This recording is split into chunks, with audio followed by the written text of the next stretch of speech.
Inauguré en 1925, le monument aux morts de Nontron s'impose à la vue à l'entrée de la ville. Un beau monument avec son vaillant poilu, mais qui présente une anomalie mémorielle. Parmi les noms des victimes, on y trouve un homme très célèbre, Jean Jaurès, le leader socialiste, mort assassiné le 31 juillet 1914 à la veille de l'entrée en guerre. Une énigme totale puisque c'est le seul monument en France où le nom de Jean Jaurès est directement associé à la liste des tués de la guerre.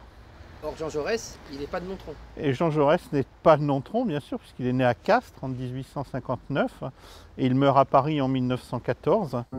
Un mystère demeure. Les Nontronnais ont peut-être voulu saluer celui que certains ont considéré comme la première victime de la Grande Guerre. Professeur d'histoire au lycée Lorgaté de Périgueux, Daniel Charbonnel a enquêté sur la question. Et il a découvert un lien réel entre Jean Jaurès et Nontron.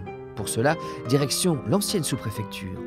Le beau-père de Jean Jaurès, le père de sa femme, Eugène Bois, ici à sa gauche, fut sous-préfet de Nontron dans les années 1890. L'homme politique est venu ainsi plusieurs fois séjourner dans la cité des Couteliers, notamment durant l'affaire Dreyfus, alors qu'il écrivait de nombreux articles pour défendre le capitaine injustement condamné. Peut-être que certains articles ont été écrits à Nontron et la légende dit que Jaurès déclamait ces textes sous les arbres et les frondaisons du parc de Nontron. Au même moment, Jaurès s'apprêtait à devenir père. Confirmation en mairie dans le registre des naissances. On est devant l'acte de naissance de Paul-Auguste Marie-Louis Jaurès, fils de Jean Jaurès, qui vient de naître à Nontron le 27 août 1898. Et on a, c'est ça qui est assez émouvant, la signature de Jean Jaurès qui apparaît au bas de l'acte. Cet enfant, né à Nontron, a malheureusement rendez-vous avec le tragique de l'histoire. Marqué par le poids de la figure paternelle, Paul, connu aussi sous le nom de Louis Jaurès, va devancer l'appel de 2 ans.